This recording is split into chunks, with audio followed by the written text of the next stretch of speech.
Good evening. My name is Dr. David Doman, and welcome to another edition of Housecall. Do you have a big trip coming up? What kind of travel medicine precautions should you take? Find out right now.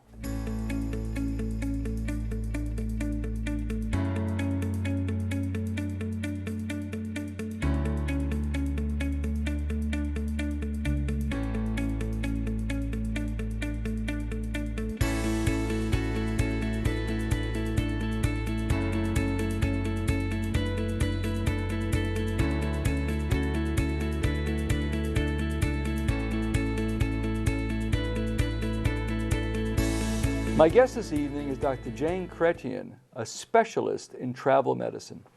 Dr. Chretien, welcome to Housecall. Thank you for having me here this evening. My pleasure. So briefly tell our viewers about your professional background. I went to medical school in New Jersey, which is now Rutgers, New Jersey College of Medicine. And after that, I did an internship at Bellevue in New York City, did my residency in internal medicine in New York City and Bellevue Cornell program. After that, I got a master's degree in public health from the Harvard School of Public Health. And then I came to Washington and did a 2-year fellowship in infectious diseases at Georgetown. Worked for hospitals in DC for a few years and then was a founding partner of private practice, Bethesda Physicians, here in Bethesda, Maryland, starting back in 2001. Very nice. And our practice is a primary care practice. We take care of children aged 12 and up and all the way up through oldest patient gets to be 100. And we do a lot of travel medicine. There are 4 partners in the practice, all board-certified physicians, and we include travel medicine as part of our practice. Very interesting. So briefly, define for our viewers, what exactly is travel medicine? Travel medicine is an interesting concept. It's not one of the board-certified specialties such as pediatrics or surgery. And it has evolved, it's an interest area really, that has evolved in the past few decades with increasing numbers of people traveling. There are really 4 medical specialties that are components of it. First of all is epidemiology, which is identifying diseases, identifying injuries, gathering data on them, finding out time parameters. It includes public health, the town, county, state, and federal officials who are concerned with disease transmission. It includes preventive medicine. What do we do to prevent you from getting the disease or injury while you're traveling?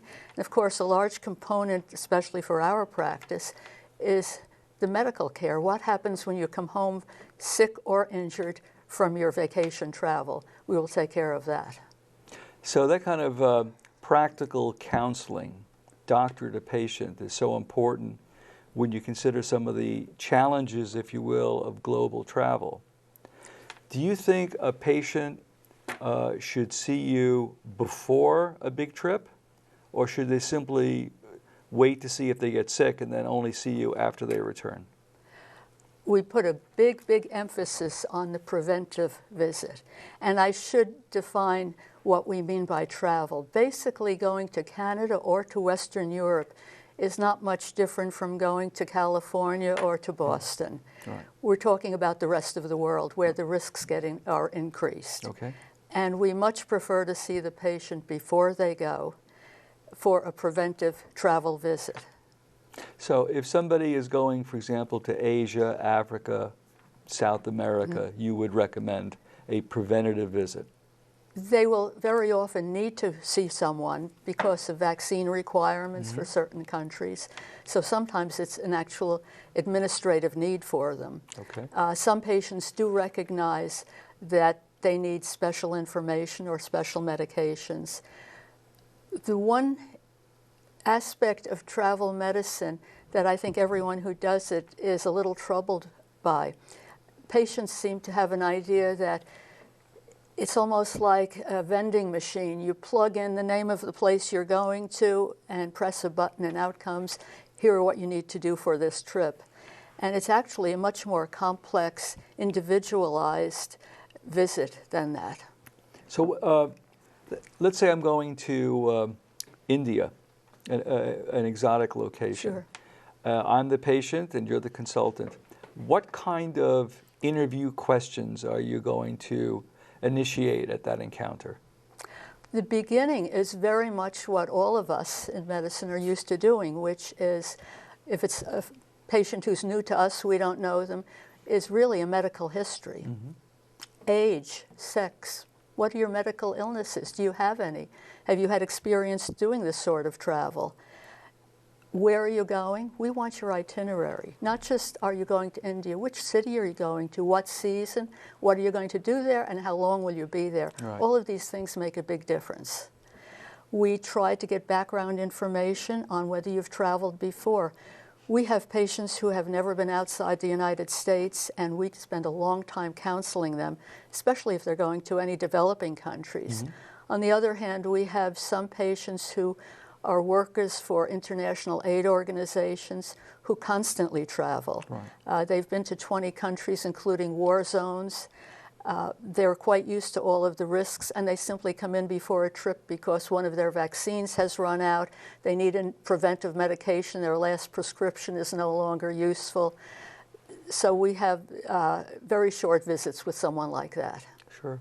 And then what kind of vaccinations will you recommend depending on the geography? Well, I'll start even before the geography. The important thing with travel medicine is to make sure that the person who's going has been vaccinated against everything that they need for the United States. For children up through teenage years, college students, usually they're up to date. They have requirements for school, requirements for college, so we don't worry about them too much. We ask them to bring any records they have with them. The middle-aged or older travelers are more of the problem. They often don't remember what they had. They may have grown up before some of the vaccines were available.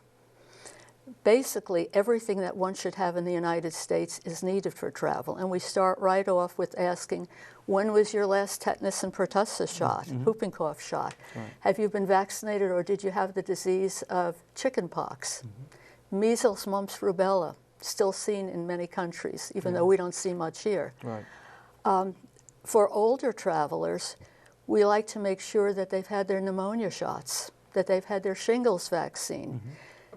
We want everybody, if it's the proper season, to have their flu vaccine. It's not the country they're going to so much as it is that 10-hour airline flight with 100 strangers that we're worried about. And they're all coughing and sharing They're their coughing germs. at everyone else. It's not that they're more likely to, quote, catch pneumonia in one of these countries. It's that their resistance may be worn down, and you certainly don't want them getting a disease while they have their 2-week vacation and spoiling it. Of course. So that's the baseline.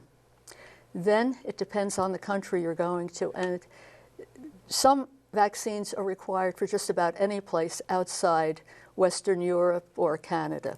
Everybody should have hepatitis A. You get that from food. You can be in the 5-star hotel, and I always ask them, and who's working in the kitchen? We have no idea. It's spread through food and water, so that's a very important aspect.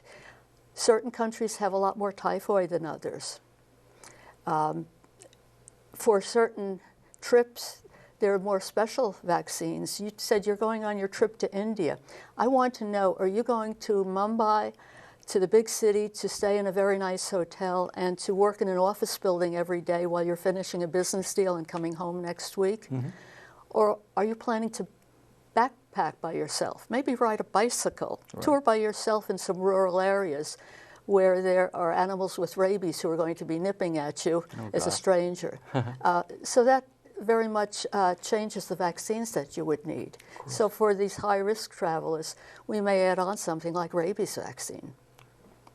What do you tell people that are going into, let's say, Central Africa, where there may be a risk of malaria? Actually, malaria is risky in certain areas of India, Pakistan, Africa, and some of the South American countries. So we provide medication. We give a prescription for medication, which is obtained here in the United States. Again, we want to know your itinerary. There are different kinds of malaria. Some are more resistant to drugs than others. It helps us select and discuss with you what you need. And then we give you prophylactic medication for malaria. The other thing that we will often provide medication for As a gastroenterologist, you probably see some of these patients too. The leading cause of disease coming home from travel is diarrhea. Right, travel's diarrhea. And we can't help if you get a virus on a cruise ship. We can't help if you pick up a parasite. But the common dysentery, we can give you prophylactic medication to take in case you get very sick while you're away. Which medication are you recommending? Depends on where you're going. Okay. Again, Cipro is still used in many areas of Africa. Yeah. However, in Eastern countries, Far East, the Indian subcontinent, Cipro has been around and sold over the counter for so long that there's almost guaranteed resistance. Yeah. So we currently are mostly using azithromycin. And I would add to that, as a gastroenterologist, we tend to favor Xifaxan, rifaximin for traveler's diarrhea. Do you find that it's highly expensive? That has been our one problem with Yes, it. it's expensive, but it's effective and extremely safe because it's not absorbable. True. Cipro, our concern as GIs is that it's now the leading cause of Clostridium difficile toxin colitis. So as a result, and you also mentioned the drug resistance. And the third thing we can add on, and we see more of this or hear more about this in primary care, is people who rupture tendons With the from the Achilles risk of the Cipro. Cipro. Yeah, yeah.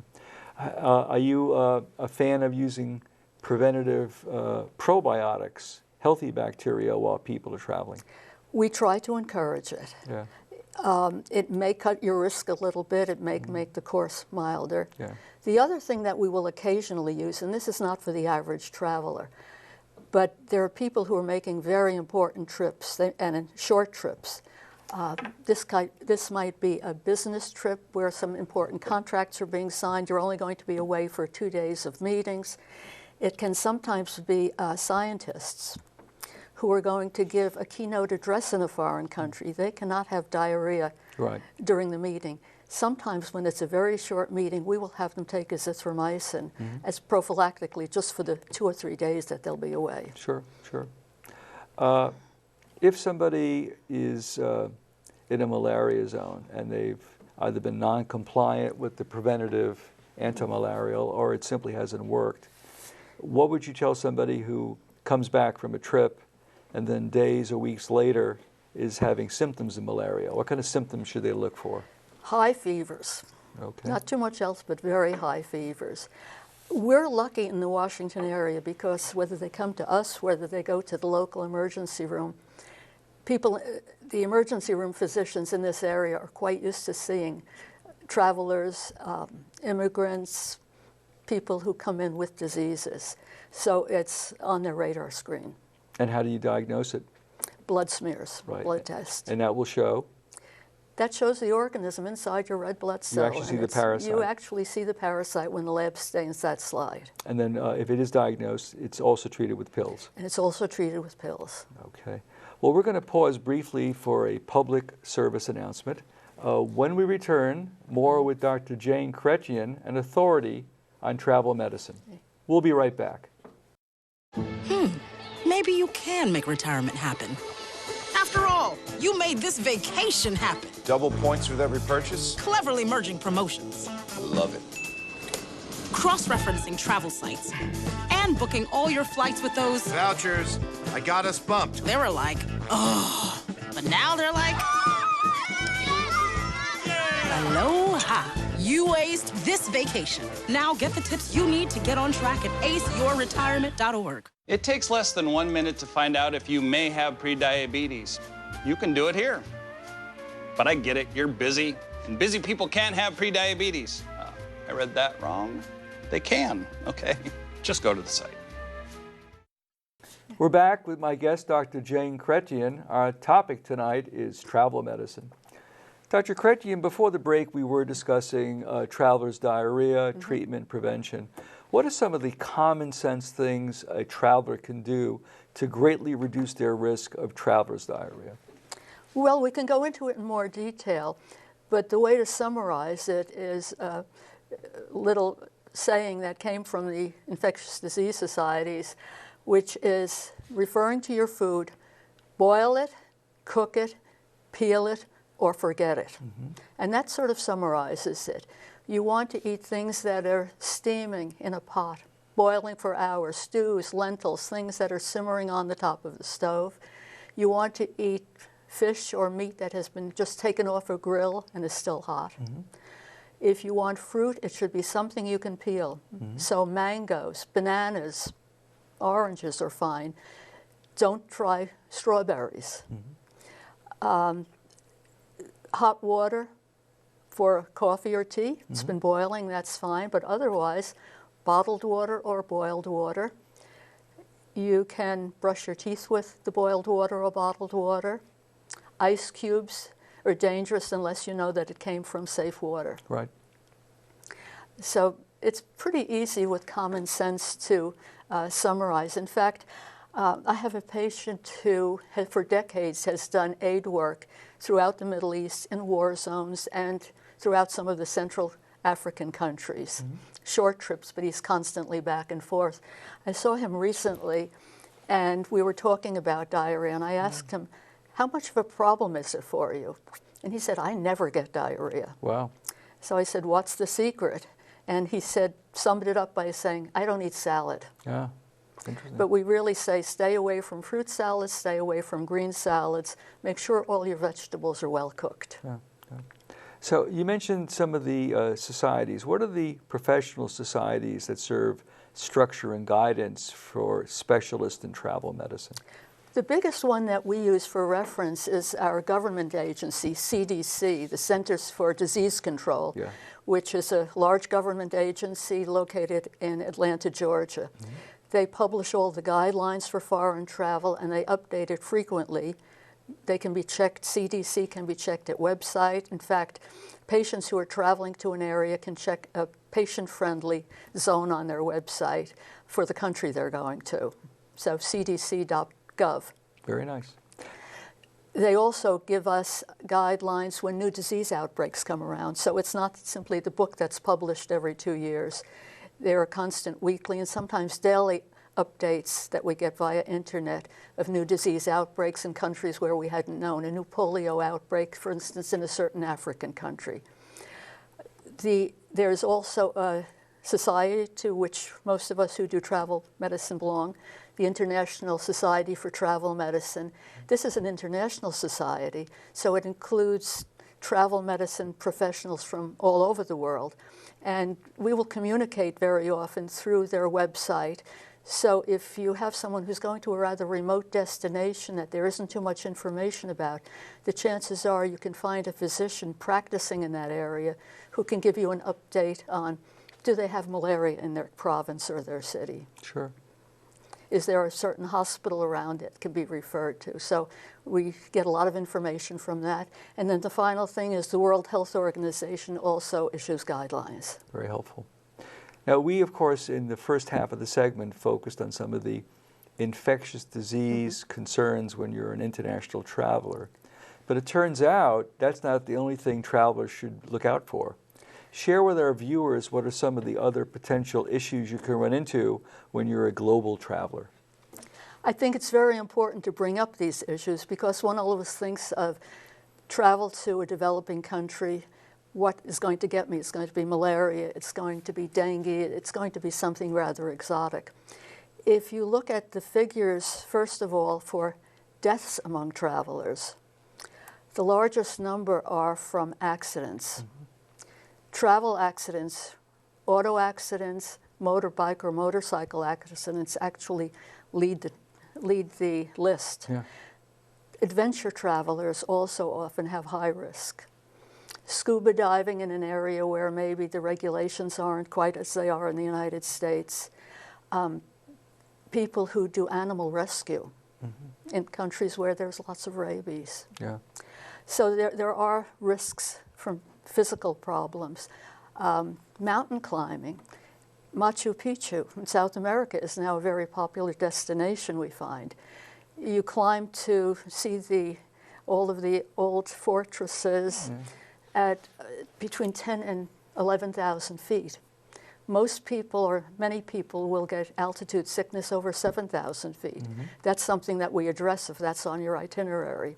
Occasionally someone will die because of disease resulting from that. It can be something as simple as airline travel, getting a deep venous thrombosis in your leg from sitting 10 hours in a crowded airline seat.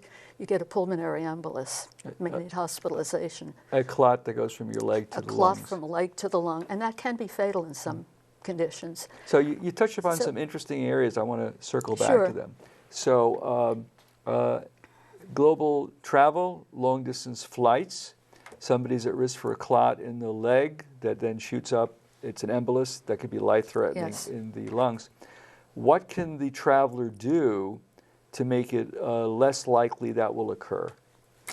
Well, we give instructions, although the airlines probably don't like it. Get up as much as you can, stretch out, move your legs around. Don't stay in that cramped seat for the 10 hours without moving. Why does walking help? The muscles in the leg work on the veins, and it prevents the blood from forming clots there. Okay. So walking around is important, and for the same reason, you don't want to get dehydrated. So we encourage you to drink a lot of fluids, preferably not alcohol on these long airline flights, but drink plenty of water. We also suggest for long flights, anything over 2 hours, to use knee-high elastic stockings, which can be obtained at a local pharmacy or over the internet. That will help the circulation in the legs. And for special travelers, for people who've had clots before or who genetically may have high risk of clots, we actually will give heparin shots, have them take a heparin shot for flights longer than 3 hours. Now, do you recommend for travelers on long flights, if they're not already on aspirin to prevent heart disease? It's probably a good idea. I don't know whether studies have been done as far as aspirin preventing, but we feel it can't hurt. So I think that is a good idea to take an aspirin. Okay. Now let's circle back to Machu Picchu, which I have had the pleasure of exploring with my wife. So let's talk about high altitude sickness. What do you recommend to your travelers to prevent high altitude sickness? Well, again, we get back to the basics of drink plenty of fluids, stay very well hydrated. Probably not a good idea to drink alcohol at these high altitudes.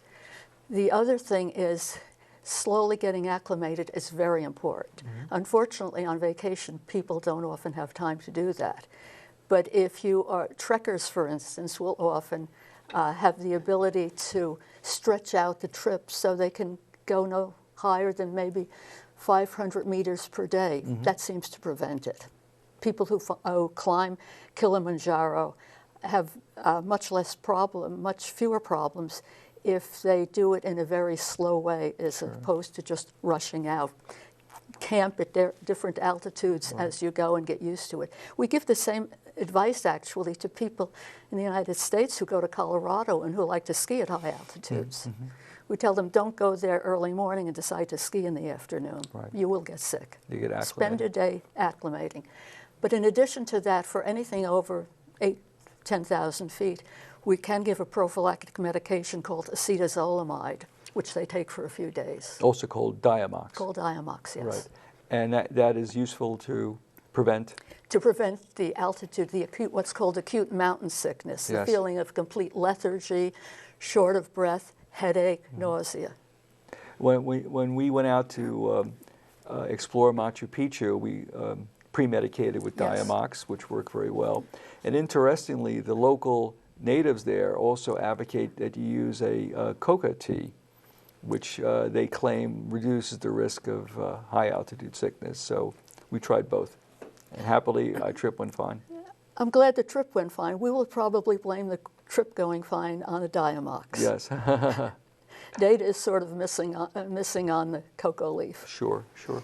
So do you find that there's certain parts of the globe, I'm not talking about war zones now, but certain parts of the globe where you advise travelers to think twice before going, that you're concerned about unique issues to that part of the world? I think the unique issues turn around their basic medical problems. Okay.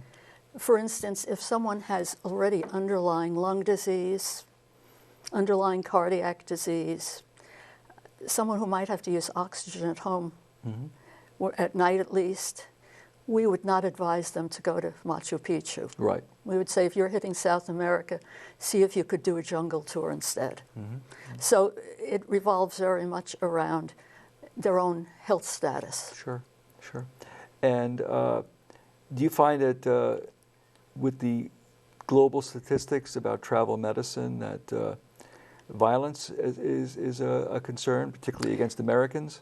Well, I don't know if it's against Americans, but if you look at what do people die of in developing countries, as we mentioned previously, car accidents are at the top of the list. However, not too far down is homicide. Really? Terrible. Robberies. And Robberies. Yeah. Fights, young people getting into fights in areas where they're not familiar with the city, perhaps. Right, right. And of course, a lot of attention was paid just a couple of years ago to Brazil and Zika virus. Mm-hmm. So what are you advising your patients about traveling to anywhere where Zika's present? It's not just Brazil, but it's a global issue. What would you recommend to somebody who is considering going to Rio for Carnival, for example? Well, for any of, and a lot of the Caribbean countries have it as well now, Sure. where people just go for short vacations. Again, it depends on knowing your prior health status. For a pregnant woman, or a woman who's planning a pregnancy in the next 6 months, mm-hmm. we would say don't go. Really? For other travelers where there's no chance of pregnancy involved, we say it's pretty much the same as preventing other mosquito spread diseases. Dengue, Zika, chikungunya, there's a whole list of them that can make you quite sick, and the prevention is mosquito prevention. Mm-hmm. And that goes for malaria as well. Even though we give you malaria pills to take, we still like you to avoid the mosquito bites. It means using mosquito protection, long sleeves, long pants, hats, lots of anti-mosquito medication spread over your face and your hands. In some areas, if you're not in a good hotel with good air conditioning, travelers to more primitive places will often purchase bed nets and stretch a gauze material, which is permeated with anti-mosquito materials. They'll spread that over their bed at night just to prevent mosquitoes from invading. Jane, we have 1 minute left. What are you advise travelers who are considering travel insurance? I cannot recommend a given insurance, but I would say certainly look into it. Sickness, injuries can happen at any time, and if it's serious, you would like to be evacuated very often back to the United States. Sure. Well, thank you for joining us on Housecall. It's been a pleasure. Yes. My thanks to Dr. Jane Chretien for an excellent interview on travel medicine. My thanks to my terrific team here at the station. And finally, my thanks to you, the viewer, for welcoming us into your home. Tell us how we're doing. You can reach me at my practice website, montgomerygastro.com. As for our next show, it's going to be very interesting. Dr. Suresh Gupta, a specialist in geriatric medicine, medicine for the aging, will be focusing entirely on that program. It's going to be a very interesting show. Look forward then to seeing you next time for another edition of Housecall. Good evening.